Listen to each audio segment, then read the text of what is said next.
feeling like we're in the right place? Right, so if you can hear me, give me one clap. If you can hear me very clearly, 2 claps. Good, we are together. My name is Beryl Maritim, and it is my honor to welcome the next speaker. I don't know where to stand. I'm feeling the heat from inviting this next speaker. Her name is Mbuki Mburu. Okay, that one knows who Mbuki Mburu is. So she is a powerhouse. Say powerhouse. When it comes to public policy and youth advocacy.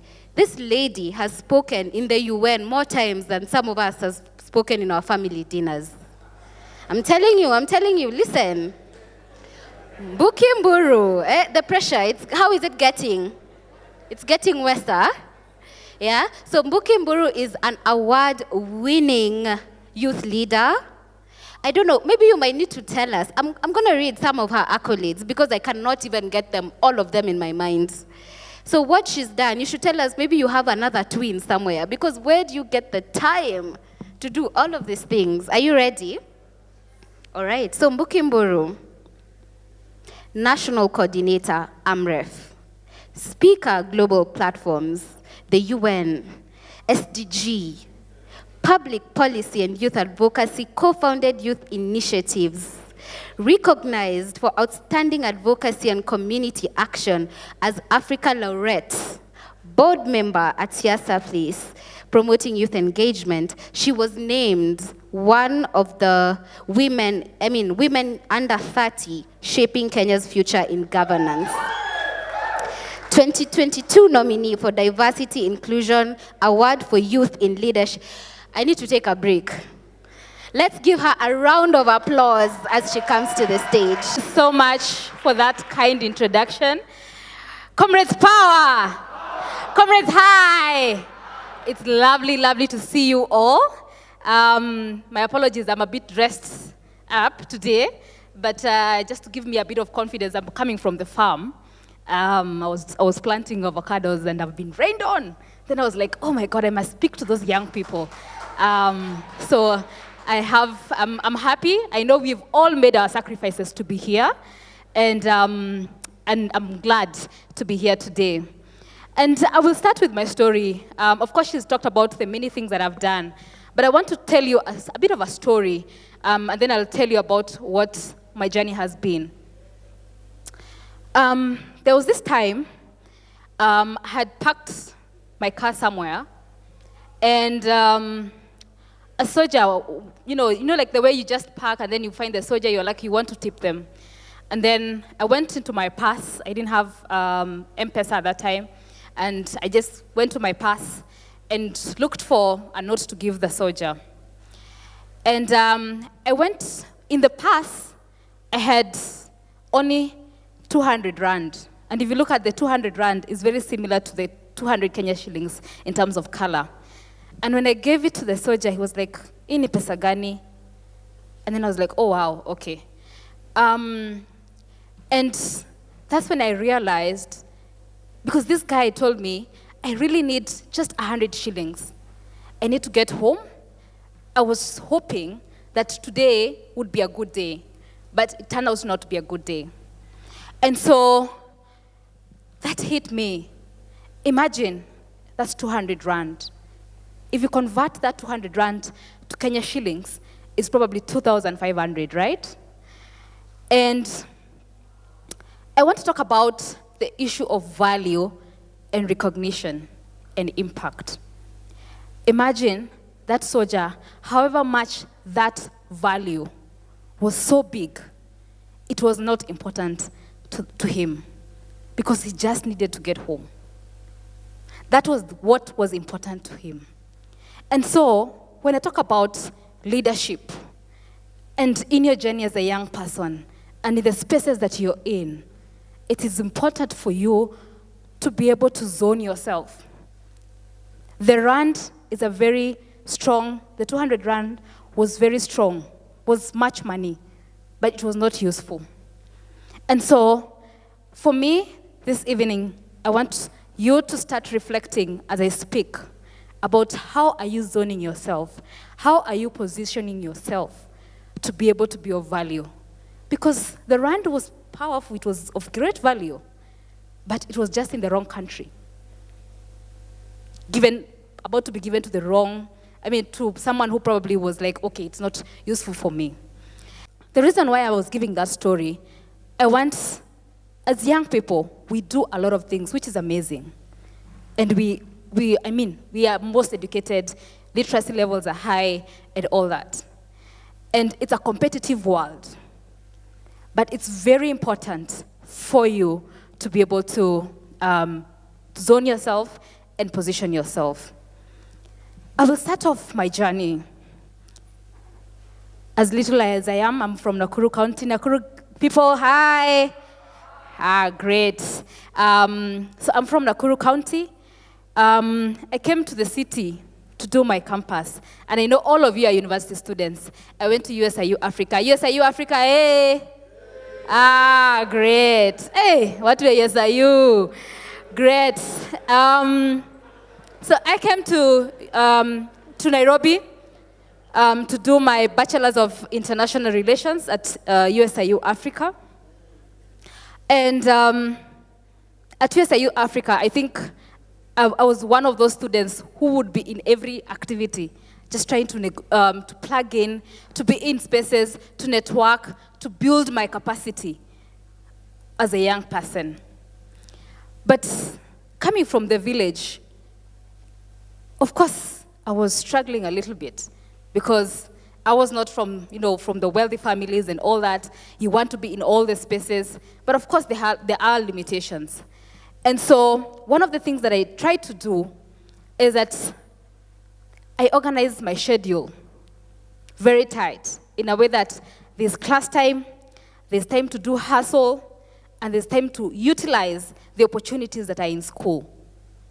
And one of the things that I did is that I reached out to a friend. So, like the way ladies in the house, like the way you buy the IPs, you buy the earrings, the place you buy. So this person used to own this boutique. And so I was like a loyal customer, sort of. So I told her, I'm a student at USIU, and students really like the things that you sell to me and all that. How can I just be able to assist you to do business? And I told her, for example, if it's a handbag, if you're selling it at 1,500, I will give you that 1,500. I'll go sell it. I'll give you that 1,500. But whatever amount I sell, that is mine. Like if I sell it at 2,000, I get 500. And so that's how I survived through campus. And just encouraging, I know most of you, and I thought I should tell this story because most of you are young people. You're trying to hustle, help. I don't know, the new university funding model is not working for most of us. Just thinking about how do you create opportunities for yourself. And it is in that spirit of trying to organize myself in terms of time, in terms of activities, because I was in sports as well, just trying to plug everywhere. You begin to develop discipline. You begin to develop leadership skills of how to manage everything, the little resources that you have. Anyway, fast forward, finished campus. And of course, while I was in campus as well, I had a very good relationship with my lecturers. And after campus, there was an opportunity at Society for International Development. And one of my lecturers was a part-time lecturer and also a program manager at that organization. And so he sent me an opportunity to be, an internship opportunity. And I went in to do my internship, and it was a 6-month internship. I was given a whole project. So you're given resources. You're told, design a project, implement within 6 months, have outcomes, and unfortunately, our internship is just 6 months. We just want to build your capacity, and that's it. And then you will go to do other things. And so, of course, I ran with the 6 months internship. But on my 3rd month, my project manager came to me and said, okay, you've been here 3 months. And we can only accommodate you for 6 months. What's your savings plan? At that time, I was earning 24,000 Kenya shillings. My house at that time was 8,000. I need to dress up, I need to go to the salon, I need to show up in meetings and all that. And so I was wondering, what is this guy? I mean, he's earning hundreds of thousands, and I am earning 24,000. So what are you saying about savings? And he said, so the 4th month, he's like, okay, you haven't given me a savings plan. By the way, I will not even pay you this month's salary if you don't give me a savings plan. I was like, what is this about, you know? And so I thought about it, and I was like, for the sake of doing it, you know, let me just do it. Anyway, let me ask him, what do you mean by a savings plan? Can you guide me what this savings plan would look like? So he told me, there's so many opportunities in money market fund, there's a circle, and by the way, you know you're just here for 6 months, so you don't know whether your next job will be in an NGO. So maybe what you need to think about is join Kimisitu Circle. And so I was like, okay, I can join a circle. So that month, I think, that month, I had not spent so much.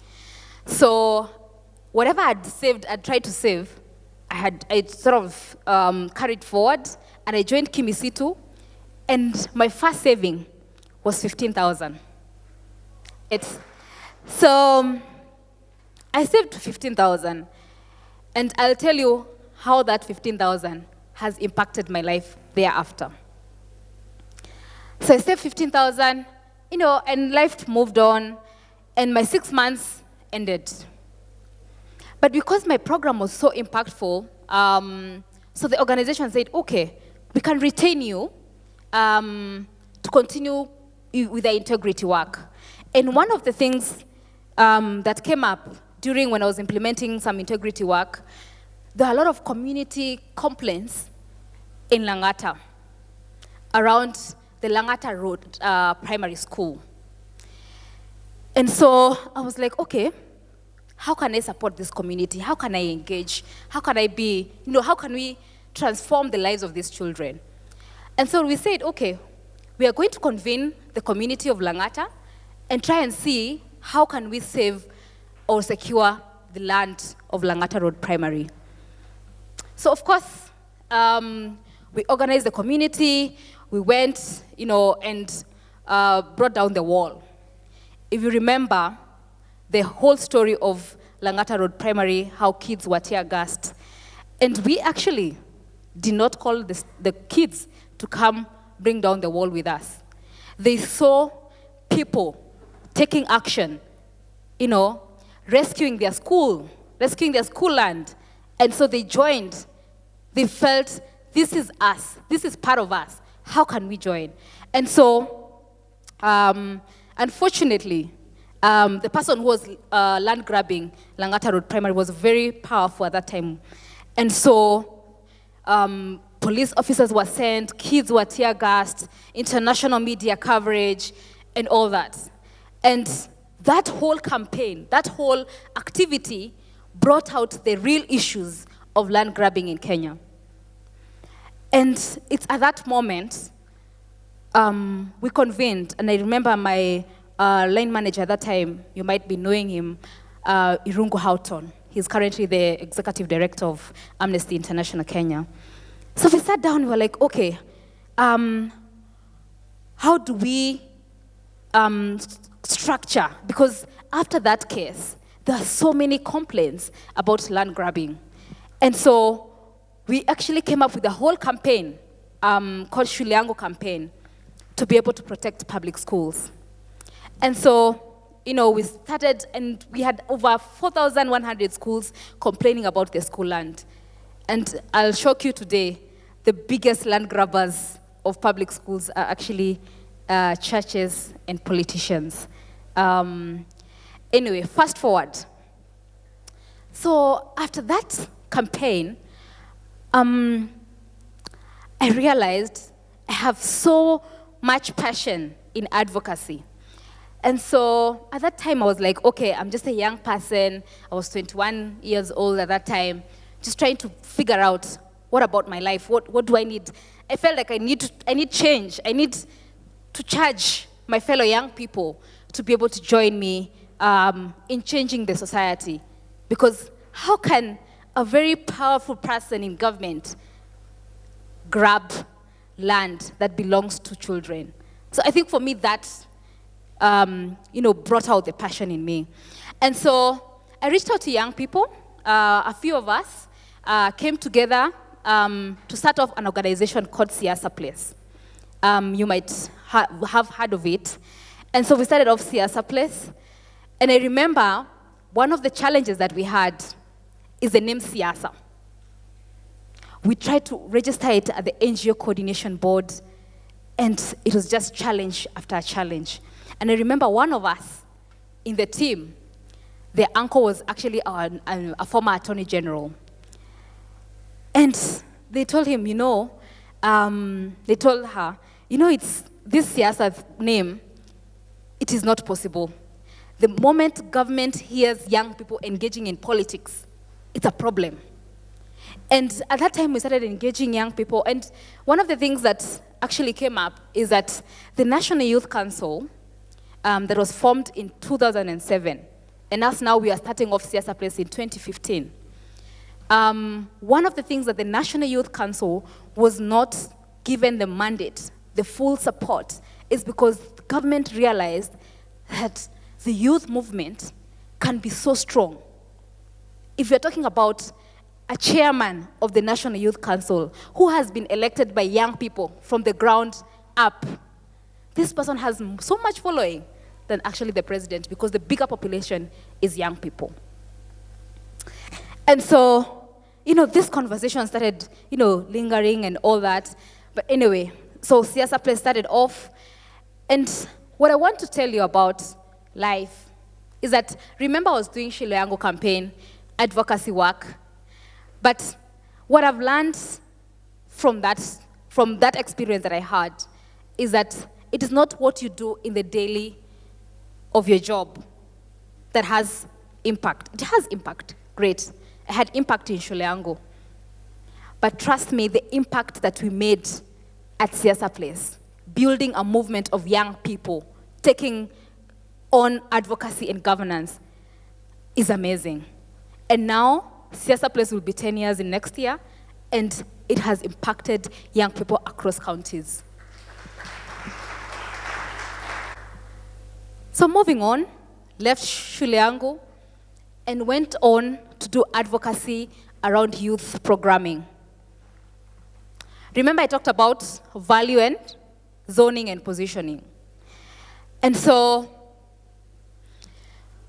I went to youth programming, and I realized one of the biggest challenge of young people in this country is youth employment. And so I went on to do advocacy around SDG 8, access to economic opportunities, decent work and economic opportunities. And it's in that programming that I realized access to work, leave alone decent work, it's so political. Everything is politics, literally. And so we must be able to engage in politics, because how politics plays around, it affects the economy. And I'm sure each and every one of you can attest to that today. How the whole opposition and impeachments, and when you're talking about impeachment and our Honorable Ndego Njiri is here, I mean, we celebrate you. And so politics affects the economy. And so anyway, I went on to do advocacy around SDG 8, decent work. And I've done a lot of work around NYC Amendment Bill. If you remember the litigation around the National Employment Authority, where the former president appointed the former president's wife to be the chair of the National Employment Authority. They were not qualified They were not within the age limit that was stipulated in the Act. And so we went to court to do public interest litigation. And we were given a favorable judgment. And that favorable judgment actually led to the president actually withdrawing the nominee from the National Employment Authority. And so we have structures, we have the Constitution, we have platforms for us to be able to engage in governance. Public interest litigation is a great platform for us to be able to plug in, to be able to enjoy, or rather to change the society. And it's in that litigation that so many other young people have been able to petition the courts to stop unconstitutional moves. Anyway, so moving on, of course, a lot of advocacy around decent work, and it's in that advocacy that I have had opportunities to speak, like she said, at the UN High-Level Political Forum, addressed the United Nations General Assembly, UN DESA, ILO forums, and all those things. And it's really just encouraging us, do your research, know your value. And it is in the value, and being in the wrong space, actually, you might be of high value, but people don't resonate with what you're doing because they don't. Remember the 200 Rand? It's high value, but it's not recognized. So even as you shape yourself, at this point, you're in university. It's an opportune moment for you to be able to strategically position yourself to be able to have impact in the society and also in your life as well. After that, I did a lot of advocacy around SDGs and decent work and moved on because of the great advocacy. Of course, she's mentioned that I moved to AMREF Health Africa and did a lot of campaign around protecting advocacy around teen pregnancies. And at the point at which I was in AMREF, I realized I need something else. I need something else.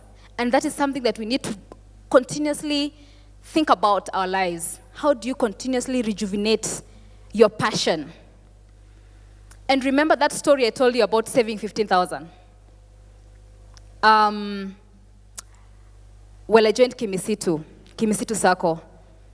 I realized I need something else. I need to be in a different space. I need to be in a position where I can change the state of young people engaging. And so, and especially because I was doing a lot of work around SDG, access to economic opportunities, I realized that I can actually change most young people if I plug into a position of influence and a position of access to capital, because that is one of the biggest challenges that young people were facing at that time. And so I vied to be a director of Kimisitu Circle. 2020 was the first time I vied. I lost. 2021, I vied. And one of the biggest lessons, and for those who are going into politics, campaign messaging is very important. And even for those, even if you're doing governance work, whatever you're doing, advocacy messaging, campaign messaging is very important. And one of the things that actually learned, you've heard, my name is Mbuki Mburu. But when I was doing the posters, they could see it's a female, it's all that. But the name Mbuki actually it sounds masculine. And so it's in that masculinity that I was baffled up. And so I didn't win the second time. And that time, I realized, okay, maybe I need to use my more feminine name. And I used my more feminine name, which is Banis. And of course, I won that time to be a director at Kimisitu Circle. And when I joined Kimisitu Circle, oh, thank you. Oh, by the way, if you don't know Kimisitu Circle, it's one of the top circles in Kenya. asset base of 11 billion. Yeah, so we are doing well in the country. And I want to reflect on what Obama said. And as a young person, I want to refer you to the book of Timothy. I know we are not all Christians, but I am. I want to refer you to the book of Timothy. Do not underestimate your youth, because that's the place where you can actually make impact. Even if you look at the history of this country, young people are the ones who have been on the forefront of revolution. So you're actually at your peak, at your prime, to be able to identify your path. If it's around advocacy, around education, shape yourself, define it, zone it, and make sure you're very good at it. If it's advocacy around health, thrive in it. And so, reflecting on what Obama said, you realize, even as a young person, sitting with very old professionals, I would say, you actually realize you also have your own unique thing that you can actually provide. Being one of the youngest directors, probably in the top tier circles or top tier companies in Kenya, I realized that actually I have so much value to give. And so I'm encouraging you, plug yourself into those spaces. You have the capacity, and you are who you think you are. So plug into those spaces. So I got into the Kimisitu Circle, and the next thing, we started off a foundation, and directors were like, this young director should sit there. She has so much experience. She has so much experience in the NGO sector. Please, she needs to be in that. And that's how I was unanimously elected to be a board of director at Kimisitu Foundation as well. And so this evening, I'm encouraging us to be in spaces strategically and look for mentorship. Imagine, remember that program manager who was forcing me, quote unquote, to join Kimisitu. And I was earning 24,000 at that time. He pushed me. And right now, he actually calls me director. I'm his director. That's the reality. Encouraging us to position yourself and plug in. And as you position yourself, invest in yourself as well. I know you've gone through campus, you probably need to do your master's, but life has more practicals as well. In the process of doing all this work, the jobs that I was doing, I plugged in myself into fellowship programs. I'm a fellow of the Political Leadership and Governance Program. It's run by FES. If you look out, you can check it out when they have the next call. Please look out for the Political Leadership and Governance Program. Binti Wogozini, for the leaders, the young women here who are leaders, you can plug in. That is run by Hans Seidel, Stiftung. You can plug in into those spaces. I've also been a One Campaign fellow or champion as well. And of course, won a lot of awards around youth programming and youth leadership. And it's really building your capacity, being intentional, and zoning yourself in the high value places that you think your passion is driving you to. And as I exit the stage, I really want to encourage all of us. It's never too late.